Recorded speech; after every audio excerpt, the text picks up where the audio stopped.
नमस्कार, लोकसंदेश न्यूजमध्ये आपले स्वागत. मी स्मिता यादव. पाहूयात काही विशेष घडामोडी. प्रभाग 15 मध्ये काँग्रेस उमेदवारांच्या प्रचारार्थ भव्य रॅली काढण्यात आली. या काँग्रेस नेते जितेश भैया कदम यांच्या उपस्थितीत गारपीर दर्ग्यापासून रॅलीला सुरुवात करण्यात आली. या रॅलीमध्ये काँग्रेस कार्यकर्ते मोठ्या संख्येनं सहभागी झाले होते. हातामध्ये काँग्रेसचे झेंडे आणि काँग्रेसच्या विजयाचा नारा देत प्रभाग 15 मध्ये जितेश कदम यांच्या उपस्थितीत भव्य अशी पदयात्रा काढण्यात आली. प्रभाग 15 मध्ये गल्लीबोळातून ही पदयात्रा काढण्यात आली. यावेळी काँग्रेस उमेदवार मंगेश चव्हाण, फिरोज पठाण यांनी नागरिकांना अभिवादन करत काँग्रेसला विजयी करण्याचे आवाहन केले. आणि यावेळी प्रभाग 15 मध्ये काँग्रेस पक्षाच्या पॅनलला वातावरण चांगले असून आमचे संपूर्ण पॅनल विजयी होईल असा विश्वास काँग्रेस नेते जितेश कदम यांनी व्यक्त केला. तसेच विरोधकांकडून गुंडगिरीचे आरोप केले जात असले तरी गुंड कोणाकडे आहेत हे मतदार दाखवून देतील असा इशारा त्यांनी यावेळेस दिला.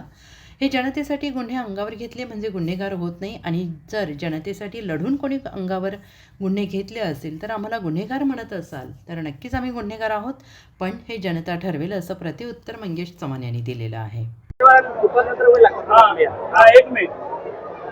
आज प्रभाग 15 मध्ये प्रचार शुभारंभचं गारपीर पासून आमची पूर्ण रॅली वार्डात फिरली आणि फौजदार गल्ली इथे सांगता समारंभ झालं. मला एवढंच सांगायचं आहे, धनशक्ती विरुद्ध जनशक्ती ही लढाई प्रभाग 15 मध्ये आहे. प्रभाग 15 वार्ड हा गेले 40 वर्षापासून काँग्रेस पक्षाचा आहे. सर्व नागरिक इथले काँग्रेस पक्षाच्या पाठीशी कायम कुठल्याही इलेक्शन असो, खासदारकी असो, आमदारकी असो किंवा महापालिकेची नगरसेवकाची असो, इथली जनता पूर्णपणे ताकदीनं काँग्रेस पक्षाच्या पाठीशी आहे. चारीचे चारी उमेदवार आमचे मतधक्के एकदम सगळ्यात पुढं जास्तीत जास्त मिळवण्याचा प्रयत्न आमचा आहे आणि ते राहणार आणि जास्तीत जास्त मतांना आमचे पॅनल निवडून येईल अशी अपेक्षा आहे.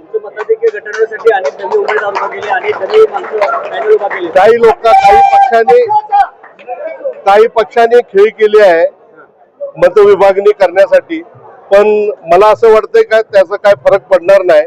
का तर जनता आमच्या सोबत आहे, नागरिक आमच्या सोबत आहे, मतदार आमच्या सोबत आहे. भाजपची बी टीम आहे. भाजपची बी टीमच उभा केली राष्ट्रवादी काँग्रेस म्हणून, असं मला म्हणायचं. शिवसेनेचा काही फरक पडणार नाही. शिवसेनेचे जे अधिकृत उमेदवार होते, आमचे मागच्या पॅनलला आमच्या संघ होते, ती आमच्या आज त्यांनी एबी फॉर्म दिलेला होता त्यांना, तरी त्यांनी ते आम्हाला पूर्ण पाठिंबा दिला आणि माघार घेतली. तुमच्या या पॅनलचा पूर्ण विजय निश्चित आहे. पूर्ण निश्चित आहे. एकत्रित प्रभाग 15च्या बाबतीत काय परिस्थिती आहे, कशा प्रकारे सांगली मिरज कुपवाड महानगरपालिकेतला 15 नंबर हा प्रभाग काँग्रेसचा बालेकिल्ला म्हणून आम्ही ओळखला जातो. आणि तो बालेकिल्ला करण्यामागे काँग्रेसच्या कार्यकर्त्यांचा ह्यामध्ये मोठा हात आहे. आणि जे आता तुम्ही आमच्या नेत्यांना प्रश्न विचारला की बाबा गुंडांचा वार्ड आहे, एखादी केस वार्डातील नागरिकांसाठी काम करताना पडत असेल तर त्याला गुंड म्हणत असतील तर हो, आम्ही खरोखर गुंड आहे. नागरिकांसाठी आणि किती केसेस असतील, नागरिकांच्या हितासाठी आणि किती केसेस घ्यायला लागते तेवढी आमची तयारी आहे आणि 100% आम्ही घेऊ. आणि ह्याच नागरिकांना जर का आम्ही गुंड वाटत असेल तर त्यांनी मतातून उत्तर देतील तुम्हाला, आणि ते लवकरच दिसेल. चारीच्या चारी पॅनल भरपूर समोरच्या दोन्ही सुद्धा पक्षाचं डिपॉझिट जप्त करून या ठिकाणी निवडून येणारे उमेदवार आहेत आणि ते आम्ही आणणार. प्रभाग 15 मध्ये प्रचाराचा शुभारंभ झालेला आहे, तर झाला असं समजून बैठते तुम्ही. तर कशा प्रकारचं वातावरण प्रभागात आहे? आज प्रभाग नंबर 15 हा जो सांगली मधला एक हाय व्होल्टेज प्रभाग मानला जातो, त्या प्रभागाची प्रचाराची सुरुवात आज त्या ठिकाणी झालेली आहे.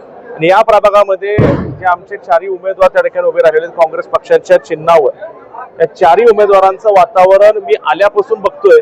या अतिशय उत्स्फूर्त प्रतिसाद हा सर्वसामान्य लोकांमधून, तरुणांमधून, ज्येष्ठांमधून मला पाहायला मिळाला.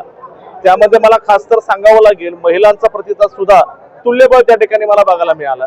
ही सगळ्यात जमेची बाजू आहे. आणि या भागामध्ये गेल्या अनेक वर्षापासून या सगळ्या मंडळींनी त्या ठिकाणी तळागाळात जाऊन सर्वसामान्यांची जी कामं केलेली आहेत, त्यामुळे मला निश्चित विश्वास वाटतो की त्यांचा आशीर्वाद हे आमच्या सर्व पॅनलच्या मागे ठामपणे उभा राहील. लोकांना 100% जाण आहे की तळागाळात काम करणाऱ्या माणसाच्या मागं लोकही कायम उभी राहतात, की आपण गेल्या अनेक वर्षांमध्ये पाहिलेलं आहे. आणि मला वाटतंय सर्व समाज घटकांना या मंडळीने एकत्रित घेऊन काम केलेलं आहे. म्हणजे ह्या लोकांनी, मी येताना बघितलं, छत्रपती शिवाजी महाराजांच्या पुतळ्याला हार घालून सुरुवात केली. येताना रमाबाई आंबेडकरांच्या पुतळ्याला आम्ही हार घातला. त्यानंतर आम्ही गारपीर दर्गेमध्ये आलेलो आहे. म्हणजे हा जो काही समतोल साधण्याचं काम या प्रभागामध्ये या सगळ्या मंडळींनी केलेलं आहे, निश्चितपणे त्याचा आशीर्वाद लोकांचा या सगळ्यांच्या पाठीशी उभा राहील हा मला विश्वास वाटतो. प्रभाग 15 बरोबर महापालिका क्षेत्रात सुद्धा अनेक ठिकाणी आपले पॅनल आहेत. काँग्रेस, राष्ट्रवादी, महाविकास आघाडी लढते.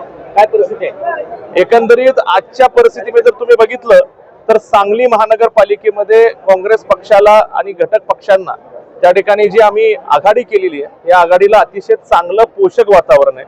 कारण आपण सगळेजण बघतोय की आता कशा पद्धतीने काही ठिकाणी जी विभाजनं झालेली आहेत, ह्याचा निश्चितपणे फायदा काँग्रेस पक्षाला आणि आघाडीला निश्चितपणे होईल, आम्हाला विश्वास वाटतो. दहशतीचं वातावरण निर्माण केलं जाते, बळाचा वापर केला जातो, उमेदवारांना पळवून लावण्याची प्रकार. ह्याचं उत्तर जनता मतातून देईल असं मला वाटतं.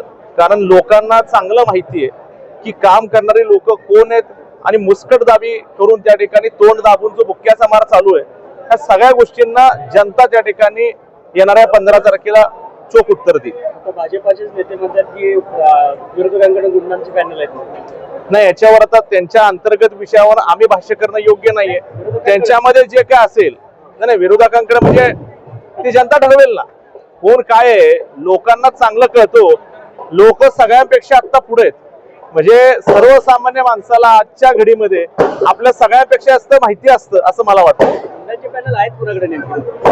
आता हे तुम्ही बघा, शोध घ्या, तुम्हाला लगेच लक्षात येईल. आम्ही सांगण्यापेक्षा तुम्ही शोध घ्या.